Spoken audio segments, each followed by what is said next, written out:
रात पाकिस्तान ने भारत के 15 से ज्यादा सैन्य ठिकानों पर हमला किया। इस पूरे मामले पर बात करने के लिए हमारे दिल्ली से संपादक अशोक मिश्रा जी हमारे साथ जुड़ चुके हैं। वहीं राजस्थान से विशेष संवाददाता रवि कारवा जी हमारे साथ जुड़ चुके हैं।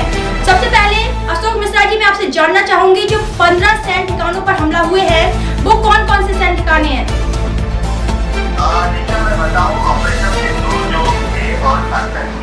भारत सरकार के द्वारा भारतीय सेनाओं के द्वारा किया गया था, उसमें पाकिस्तान में जो आतंकवाद के मुखिया कहे जाने वाले जितने भी माफिया थे उन सबके घरों पे हमला हुआ था और उनके परिवार के 7 लोगों की मौत हुई थी। उसके बाद से पाकिस्तान पूरी तरह से बैठा हुआ था और उसका जो जवाबी हमला कहा जाए तो जवाबी हमला जो पाकिस्तान ने किया है वो मैं आपको बताऊं, अपने दर्शकों को बता दूं, अवंतीपुरा में, श्रीनगर, जम्मू, पठानकोट, अमृतसर, कपूरथला, जालंधर, चंडीगढ़, बठिंडा, लुधियाना, आदमपुर, नाल, फलोदी, उत्तरलाई, भुज।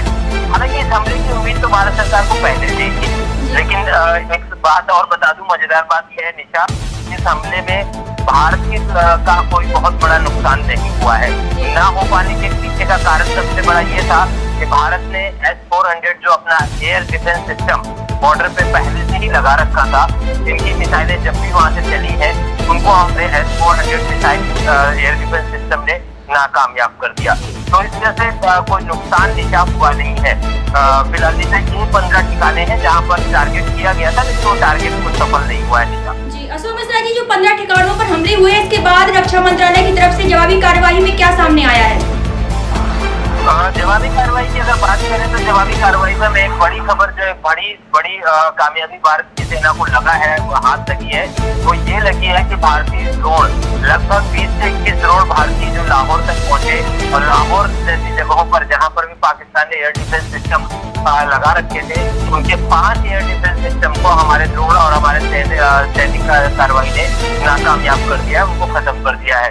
तो इस वजह से भारत पूरी तरह से कामयाब रहा है और 5 उनके बड़े एयर डिफेंस सिस्टम जो है वो खत्म कर दिए गए हैं निशा। अशोक मिश्रा जी, पाकिस्तान अब चुप रहने वाला नहीं है, तो और क्या क्या कदम बड़े उठाए जा सकते हैं, आपको क्या लगता है? निशा, आपके इस जवाब से पहले मैं चलूंगा राजस्थान, अपने सहयोगी रवि कारवा के पास।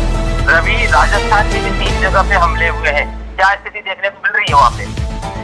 देखिए, हमले की अगर बात रही तो मैं आपको बता दूं, अभी इस हमले के बारे में पूरी तरीके से पुष्टि नहीं हो पाई है और सरकार की तरफ से कोई ऐसी सूचना हमें नहीं मिली है।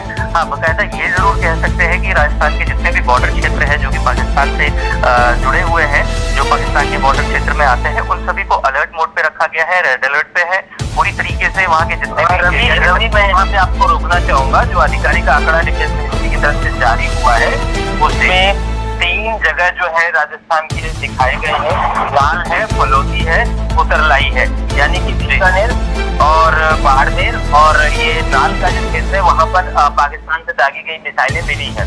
तो ये पुष्टि तो भारत सरकार के सैन्य अधिकारी के द्वारा की जा सकती है।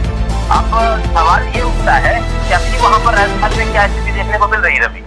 देखिए, स्थिति जो है, जो हमारे पास में हमारे सूचना के आधार पर जो चीजें हमें जानकारी मिली है और जो हमारे सोर्सेस हैं उसके थ्रू मैं आपको बता दूं कि राजस्थान सरकार ने पूरी तरीके से राजस्थान के जितने भी कलेक्टर हैं, जितने भी जिले हैं, सबको जो है अलर्ट मोड पे रखा है। उनको उन्होंने ये गाइडलाइंस जारी की है कि आपदा की स्थिति में वो पूरी तरीके से तैयारी में रहे, अस्पतालों को पूरी तरीके से तैयारी में रखें और आपदा की स्थिति में अगर खाने पीने की किसी भी तरह की कोई परेशानी आती है तो उसके लिए जितने भी कलेक्टर हैं, जिले के जितने भी कलेक्टर हैं, सबको अलर्ट मोड पे रखा गया है और साथ में जितने भी सैन्य अधिकारी हैं या बॉर्डर क्षेत्र हैं वो सारे आपस में कनेक्टेड हैं। और साथ ही मैं आपको बता दूं, कुछ देर पहले जो है जयपुर के स्टेडियम में, जयपुर के SMS स्टेडियम में जो है बम से उड़ाने की धमकी मिली थी, जिसके बाद जो है राजस्थान पुलिस भी अलर्ट मोड पे आ गई है और इस वक्त राजस्थान पुलिस सर्च ऑपरेशन में लगी हुई है कि ये ईमेल जो आया है कहाँ से आया है, क्या वाकई वहाँ पे बम है कि नहीं है। पूरा बम दस्ता वहाँ पर पहुंचा हुआ है मौके पर और इसकी जांच की जा रही है। जी अशोक जी। फिलहाल निशा, ये राजस्थान बताया जो भी स्थिति है राजस्थान की, मैं आपको बता दूं निशा, इस वक्त क्योंकि आज ऑल पार्टी मीटिंग हुई है, ऑल पार्टी मीटिंग के बाद सारे पॉलिटिकल पार्टी ने भारतीय सेना और भारतीय सरकार का समर्थन किया है और साफ तौर से कहा है कि हम भारत के सरकार के जो भी फैसले हैं उसके साथ है। एक बड़ी खबर निशा मैं आपको अपने दर्शकों को बता दूं कि पाकिस्तान की तरफ से जिन मिसाइलों का इस्तेमाल किया गया था वो सब चीन की मिसाइलें थी। और जब भारत ने इस पर सवाल किया चीन से तो बीजिंग से जवाब दिया गया कि हमें पता नहीं। तो बच्चों जैसी बातें निकल के आई है निशा। और भारतीय सेना पूरी तरह से सजग है और भारतीय सरकार जो है वो पूरी तरह से सजग है और मुंहतोड़ जवाब वो पाकिस्तान को इस वक्त दे रही है। अशोक जी, मैं आपको रोकना चाहूंगा, यहाँ पे एक बहुत बड़ी खबर खुल के आ रही है। मैं आपको बता दूं कि अमेरिका ने प्रेस रिलीज जारी किया है और पाकिस्तान को कहा है कि लाहौर को पूरी तरीके से खाली कर दिया जाए, क्योंकि जिस प्रकार से वहां पर बॉम्ब ब्लास्ट हो रहे हैं और मिसाइलें दागी जा रही हैं। इससे पहले जो है 9 ठिकानों पर जो है पाकिस्तान भारतीय सेना ने बॉम्ब ब्लास्ट किया था, जिसके बाद अभी सूचना मिल रही है कि कई ऐसे इलाके हैं जहां पर जो है पाकिस्तान खुद ही बॉम्ब ब्लास्ट है। ये भारत ने कहा, लेकिन अमेरिका ने जो है इस कुछ देर पहले ही अभी प्रेस रिलीज जारी किया। उन्होंने कहा कि लाहौर को पूरी तरीके से खाली कर दिया जाए। इसका मतलब ये साफ है कि कहीं ना कहीं युद्ध चालू हो चुका है और इस वक्त जो है सभी को अलर्ट रहने की जरूरत है, क्योंकि जो बॉर्डर से सटे हुए क्षेत्र है उन सभी क्षेत्रों में जो है अभी बता दूं कि जम्मू कश्मीर के पुंछ में भी जो है कई मोर्टार दागे गए हैं, जिसमें लगभग 25 से 30 लोग जो है घायल होने की सूचना है। और राजस्थान के कई बॉर्डरों को भी जो है अलर्ट मोड पे रखा गया है। जी अशोक जी। रवि, मैं आपकी बात बिल्कुल सही है। मैं आपको बता दूं युद्ध तो जारी हो चुका है, लेकिन ये युद्ध जो है वो आतंकवाद के खिलाफ है, ना कि आम जनता के खिलाफ। भारतीय सरकार के द्वारा जो भी कार्रवाई की जा रही है वो ठिकानों पे की जा रही है जहां से आतंकवाद को बना दिया गया। और यही सबसे बड़ा कारण है कि अमेरिका हो, चाहे रूस हो, चाहे अन्य कंट्रीज हैं, जो भी आतंकवाद से प्रभावित है वो इस वक्त भारत के साथ है। यही कारण है कि जो अभी आपने प्रेस रिलीज का हवाला दिया, वो प्रेस रिलीज बाकायदा अमेरिका गवर्नमेंट के द्वारा जारी की गई। वो इसीलिए जारी की गई है क्योंकि सबको ये पता चल चुका है कि आतंकवाद की जर्नी अगर कोई जमीन है तो वो है पाकिस्तान, और पाकिस्तान आतंकवाद को पनाह दे रहा है। अभी तक पाकिस्तान तभी मैं अब वही बात हो गई ना कि उल्टा चोर कोतवाल को डांटे। बड़ी खबर और आ रही है, मैं आपको बता दूं, एक बड़ी खबर और आ रही है। बीकानेर के बॉर्डर क्षेत्र में फिर से दोबारा से मॉक ड्रिल की जा रही है। मैं आपको बता दूं, दोबारा से मॉक ड्रिल की जा रही है और ये मॉक ड्रिल का मतलब ये है कि स्थिति कहीं ना कहीं गंभीर है।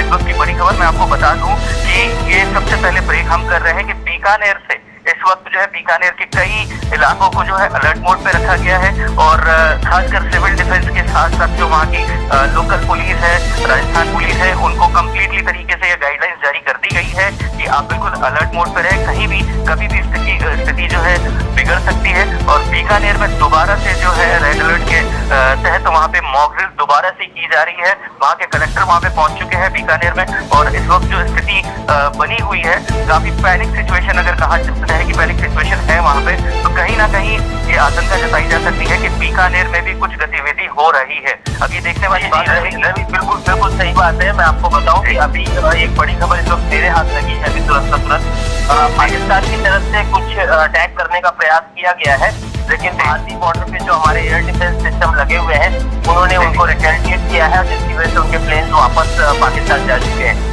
वो बॉर्डर में प्रवेश करने की वो कोशिश कर रहे थे, लेकिन जो हमारे सिक्योरिटी सिस्टम लगे हुए हैं, जो मिसाइल्स हमारी लगी हुई है, उनकी वजह से रिटेन करके वो प्लेन वापस गए हैं। जो खबर बता रहे हैं खबर है, क्योंकि वहां से रिटेलिएट बीकानेर और बाड़मेर और जैसलमेर जैसे क्षेत्रों में करने का कोशिश किया गया रवि, और उन्हीं वजहों से ये घटना अभी जो आप बता रहे हैं वो हुई है, जो इसकी वजह से मॉक ड्रिल वहाँ पे किया जा रहा है। रवि जी जी मैं आपको बता दूं जी बताइए रवि। मैं आपको बता दूं कि इस वक्त जो एक्टिविटीज हमें दिख रही है, देखिए फुटेज तो हम आपको नहीं दिखा सकते सिक्योरिटी रीजन की वजह से, क्योंकि गवर्नमेंट ने ये पूरी तरीके से गाइडलाइंस ये जारी कर दिया है कि किसी प्रकार का कोई भी वीडियो, कोई भी फुटेज, कोई भी फोटोग्राफ जो सेना से जुड़ी हुई है, सिक्योरिटी से जुड़ी हुई है, वो पहले ही बता दिया गया था कि इसको आप किसी भी तरह के सोशल मीडिया पे आप पोस्ट नहीं कर सकते। अगर ऐसा किया जाता है तो उस पे आप पे जो है आपके साथ में कानूनी कार्रवाई की जा सकती है। लेकिन इस वक्त जो एक्टिविटीज मुझे नजर आ रही है, मैं फुटेज नहीं दिखाना चाहूंगा क्योंकि ये सुरक्षा के लिहाजे से बिल्कुल भी सही नहीं रहेगा। तो मैं आपको बता दूं कि इस वक्त जो है आर्मी की एक्टिविटीज बहुत ज्यादा तेज नजर आ रही है यहाँ पे, और पुलिस दस्ता भी पूरी तरीके से तैयार है। तो कहीं ना कहीं कुछ बड़ा होने की आशंका ये नजर आ रही है। जो बिल्कुल बड़ा तो होगा ही, क्योंकि भारत वो 1947 और 1965 और 1971 वाला भारत नहीं है रवि। अब भारत ये 2025 का भारत है और यहाँ का युवा और यहाँ की टेक्नोलॉजी अब बिल्कुल हाईटेक है। और अब हम वो भारत तो नहीं रहे कि हमारे धरती पे आके कोई हमारा खून बहा के चला जाए और हम उसको चुप होके वार्ता करने बैठ जाए। तो ये भारत तो करेगी नहीं, बड़ा होगा और डेफिनेटली बड़ा हो ही रहा है। पाकिस्तान से परेशान है इस बात से। पाकिस्तान के विदेश मंत्री के द्वारा आज एक बयान भी जारी किया गया, जैसा कि आपको पता है कि भारत अगर बात करना चाहता है तो हम बैठ के बात करना चाहते हैं, लेकिन भारत अब कोई बात करना चाहता नहीं है। इस बात की पुष्टि जो है वो ऑल पार्टी बेसिस पर सभी राजनीतिक दलों और हमारी केंद्र सरकार ने कर दिया है। और साथ ही हमारे डिफेंस मिनिस्टर ने भी साफ तौर से कह दिया कि ऑपरेशन सिंदूर अभी तक खत्म नहीं हुआ है, तो कोई ये ना समझे कि ऑपरेशन सिंदूर खत्म हो गया है। तो बड़ा तो होगा ही, और बड़ा जब तक होगा जब तक आतंकवाद की जमीन को पूरी तरह से भारत तबाह नहीं कर देगा। रवि तो निशा यही बताना चाहूंगा मैं अपने दर्शकों को कि भारत पूरी तरह सजग है। किसी भी तरह की कोई अफवाह और सोशल मीडिया पे आई हुई पोस्टों पे ध्यान ना दे और ना ही किसी तरह के प्रोपेगेंडा में पड़े। और साथ ही देश का हर नागरिक इस वक्त अपनी सेना के साथ मौजूद है। निशा मेरा आखिरी सवाल आपसे कि इस सब को लेकर आम नागरिकों के लिए सुरक्षा व्यवस्था क्या देखने को मिल रही है? सुरक्षा व्यवस्था की अगर बात करें तो भारत सरकार ने सभी आम नागरिकों के लिए एडवाइजरी जारी कर दी है और एडवाइजरी जारी करके इस साफ तौर से कहा है आप बिल्कुल बेफिक्र रहे। आपकी देश की सेना, उनकी ताकत और वो इस वक्त एक ऐसे सुरक्षित हाथों में है जिसके होते हुए आपको कोई तकलीफ नहीं होगी। और वास्तव में अभी 3 दिन से पाकिस्तान की तरफ से दुनिया भर की चीजें की जा रही हैं, मिसाइल आगे जा रहे हैं, लेकिन फिर भी जो जान माल के नुकसान की जो खबरें आ रही है वो न के बराबर है। हम उसको परसेंटेज ऑफ रेशियो 0 कह सकते हैं। भारत से कोई नुकसान इतना भी देखने को नहीं मिला है जितना पाकिस्तान को भुगतना पड़ा है। तो इससे पूरी तरह साबित हो चुका है कि भारतीय सरकार और भारतीय सेना अपने नागरिकों को सुरक्षित रखने के लिए पूरी तरह सजग है। दिशा वही मैं रुक करूंगी राजस्थान में। रवि कारवा जी, वहाँ पे क्या सुरक्षा व्यवस्था को देखने को मिल रही है? देखिए, प्रशासन जो है पूरी तरीके से अलर्ट है और आम नागरिकों के लिए गाइडलाइंस पहले ही जारी कर दिए गए थे। और रही बात पैनिक सिचुएशन की, तो मैं आपको बता दूं, सिचुएशन पैनिक अगर है कहीं तो वो पाकिस्तान में है, ना कि हिंदुस्तान में है, ना कि भारत में है। क्योंकि हमारे पास में ऐसी मिसाइलें हैं, हमारी सेना इतनी मजबूत है, तो हमें चिंता वाली कोई बात नहीं है। और हमारे नागरिक भी इतने समझदार हैं कि उनको पता है, भारतीय सेना के ऊपर इतना भरोसा है कि उनको इतना जरूर मालूम है कि भारतीय सेना वहीं अपने बॉर्डर क्षेत्र से ही जो है पाकिस्तान को निपटा देगी और ना कि भारत के अंदर तक कोई बात आएगी। तो फिलहाल रवि, जो पैनिक की बात है, निशा ने जो सवाल किया उस बात पे निशा को मैं अभी जवाब दे दूँ और बिल्कुल सीधा जाकर सबूत दिखाना चाहता हूँ।